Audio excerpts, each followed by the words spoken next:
भगवान आद्य शंकराचार्य ने व्यवस्था दी, दंड ग्रहण मात्रेण नरो नारायणो भवेत। वो दंड ग्रहण कर ले तो नर रूप में नारायण ही है। उसको जन्म देने वाला पिता भी उसके सामने आए तो दंडी स्वामी को सिर झुकाकर प्रणाम करे।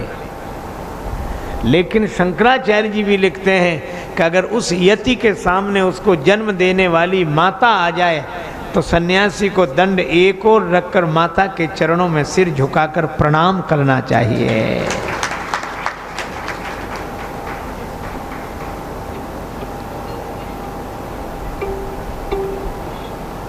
माता की बड़ी महिमा। विश्वामित्र जी ने कहा कि जाओ माता से आज्ञा ले आओ।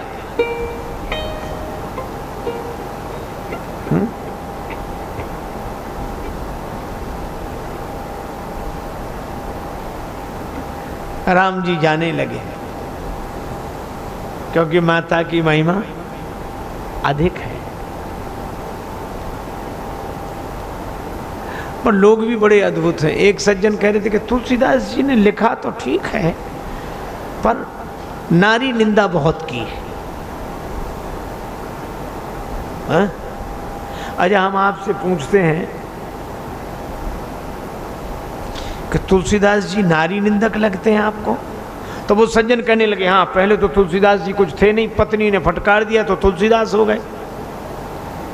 तो उनको नारी जाति से ही घृणा हो गई। ये साइकोलॉजिकल इफेक्ट है, मनोवैज्ञानिक प्रभाव। तब से नारी निंदा, नारी निंदा, नारी निंदा। एक सज्जन ने बड़ा सुंदर उत्तर दिया। उन्होंने कहा कि रत्नावली माता की महिमा कम नहीं है, लेकिन इसका यह अर्थ नहीं कि श्री तुलसीदास जी कुछ नहीं है। बोले हाँ, क्या है तुलसीदास पत्नी के फटकारने से? तो वो सज्जन कहने लगे कि पत्नी के फटकारने से अगर कोई तुलसीदास बनता तो आज घर घर में तुलसीदास होते कि नहीं? बोलो, किसे फटकार नहीं मिलती? अरे जिस दिए में घी हो, बत्ती हो, माचिस की एक तीली काफी है, जल जाता है। और जिस दिए में न तेल, न बत्ती, न घी, पूरी माचिस रगड़ डालो, क्या होने वाला है? ऐसा नहीं है कि तुलसीदास जी इस कारण। अच्छा, एक बात और बताऊं मैं आपको। श्री रामचरितमानस में माताओं का स्थान कैसा है? पति बैठा, पत्नी का आगमन हुआ तो जानी प्रिया आदर अति कीन्हा, ये रामचरितमानस कहता है। भगवान शंकर ने यह जानकर कि प्रिया जी का आगमन हो रहा है अत्यंत आदर किया। जिस ग्रंथ में पति के द्वारा पत्नी का आदर कराया जा रहा हो, उस ग्रंथकार को कैसे नारी निंदक कहोगे? और राम जी सीता जी का श्रृंगार कराते हैं। एक बार चुन कुसुम सुहाए, निज कर भूषण राम बनाए, सीतई पहिराए प्रभु सादर। सीता जी को भी आदर पूर्वक आभूषण धारण कराए। तो जिस ग्रंथ में पति के द्वारा पत्नी का आदर हो रहा हो, जो ग्रंथकार विदा बेटी की विदा होते समय सजल विलोचन होकर कहे, कत विधि सृजी नारी जगमाही, पराधीन सपने हूं सुख नाही।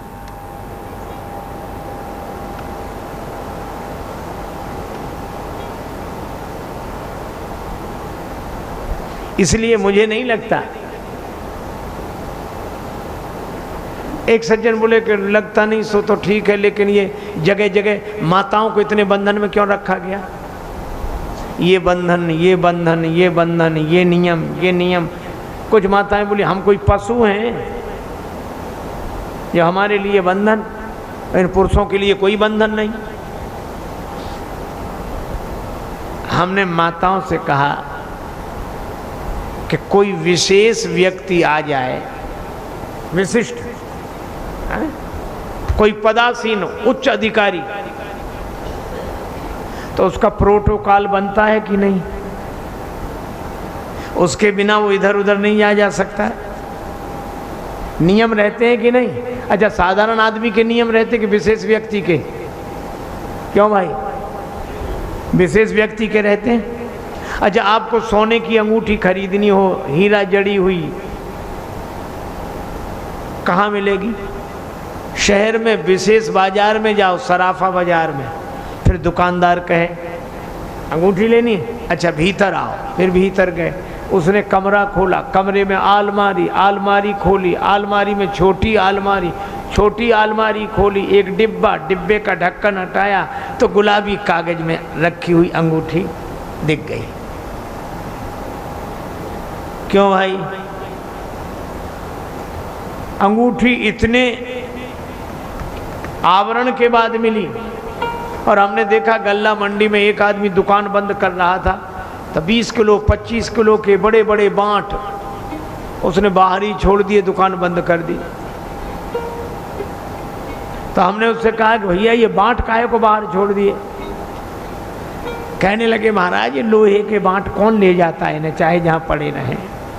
उस दिन हमें समझ में आया कि हमारे ग्रंथों में माताओं की महिमा है, ये निंदा नहीं, क्योंकि माताएं सोने की अंगूठी की तरह हैं, इसलिए इनके लिए इतनी व्यवस्था है। पुरुष तो लोहे के बांट हैं, चाहे जहां पड़े रहें, इनकी क्या व्यवस्था है?